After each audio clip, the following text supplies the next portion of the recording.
السلام عليكم ورحمة الله وبركاته. المرمو هندي خيسان بكا جرت هندي نجاح في رحمة من ربي سمبرا أجرات وسنججا وبلين كي يكجاري كجالي هندي خيسان بكا جرت هندي رحمة من ربي بكم هندتو سمبرا أجهو جرو جرون بينما بكا تمان بكا تمو ما جتودا أكسم بيجينا ماتس بيجي مناماتي أكا حالاتيتي سيفنتاتو أكا بيجي بيجي نما هنگم غاري تاتوس هنگم غمچو يقبان اللي للميسون نمجرتي جتودا خنافو obboleessa keenya kana akka dhalaatti ilmaan isaa guddisee ilmaan isaa itti rakkatee bifa namni hin baafne itti baasee rakkatee ciniinfatee ilmaan isaa guddifatee biyya baqaa keessaa gizees biyya faranjiitti oguu sossa'u biyya faranjii sanitti illee baqataa gadi saree hanqate jechuudha. Maaliif namni ilmaan ati itti rakkatee itti waa meeqa habbuutti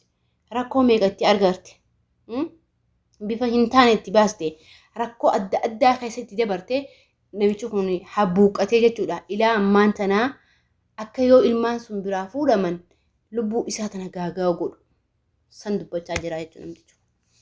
Kanaafuu Oromootiyaa sagalee waliif ta'a. Sagalee haa waliif taanu. Numaa sagalee walii ta'uu qaba. Numaa waliif dirmachuu qaba. Numaa waliif dirmachuu qaba jechuudha. Garuu hammeenyi jira.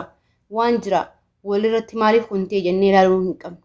Dhiirti jechuun dhiirti imimmaan buusuu jechuun gooma hammaatee imimmaan isa buuchisaa jechuudha. Bilaashitti imimmaan hin buusu. Obboleeyyan kiyyaa har'a obboleessa keenya kana komishinii adda addaa safaaraa adda addaa itti iyyannee fi sagalee taanee fi yookaan ilmaan isaa fudhatee akka karaa biyyaa galu yookaan hoo fudhatee akka gartee ilmaan isaatii wajjin jiraatu akka gootan obboleeyyan kiyya. Maaliif namni kun nama ilmootan haadha abbaa tahee guddifatee akka haadhaatti akka gartee abbaatti itti rakkatee itti kadhatee guddifateedha jechuudha. Keessattuu magaalaa Yaman sun walumaan beenaa jechuudha. Biyya gartee maaliin sinima kan rakkatee rakkoo agaree beeka.